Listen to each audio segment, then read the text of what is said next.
అనగనగా ఒక ఊర్లో గోపాల్ అనే ఒక రైతు ఉండేవాడు. అతనికి చిన్న పొలం ఉండేది. ఆ పొలంలో అతను పగలనక రాత్రనక కష్టపడి పంటలు పండించేవాడు. అతని కుటుంబం ఆ పొలం మీదే ఆధారపడి బతికేది. ఒక సంవత్సరం వర్షాలు బాగా పడ్డాయి. గోపాల్ పొలంలో పంట బాగా పండింది. అతను చాలా సంతోషించాడు. పంటను మార్కెట్లో అమ్మి మంచి ధర పొందాడు.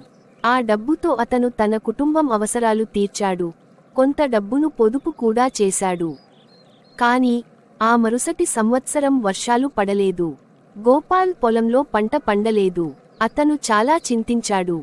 తన కుటుంబం ఎలా బతుకుతుందో అని ఆలోచించాడు. అతను కొంత అప్పు చేయాల్సి వచ్చింది. ఆ అప్పుతో అతను విత్తనాలు కొన్నాడు. అయితే ఆ పరిస్థితుల్లో అతను వేరే ఆలోచన చేశాడు. తన పొలంలో కూరగాయలు పండించాలని నిర్ణయించుకున్నాడు. కూరగాయలకు తక్కువ నీరు బెసోయిన్, పైగా వాటికి మార్కెట్లో ధర కూడా బాగుంటుంది. అతను వివిధ రకాల కూరగాయల విత్తనాలు కొన్నాడు. పొలాన్ని దాన్ని పండించడానికి సిద్ధం చేశాడు. గోపాల్తో పాటు ఊరిలోని ఇతర రైతులు కూడా కూరగాయల పంటను పండించడం ప్రారంభించారు.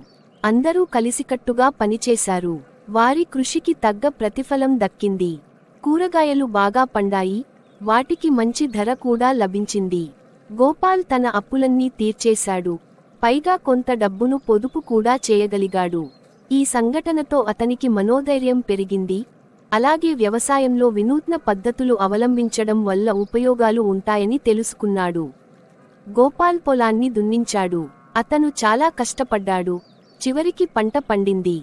అతను అప్పు తీర్చేశాడు. తన కుటుంబం కూడా సంతోషంగా ఉంది. ఈ కథ నుండి మనం ఏం నేర్చుకున్నాం? ఎంత కష్టం వచ్చినా అధైర్యపడకూడదు. కష్టపడి పని చేస్తే విజయం తథ్యం. మీకు ఈ కథ నచ్చిందా? ఇంకేమైనా కథలు వినాలనుకుంటున్నారా?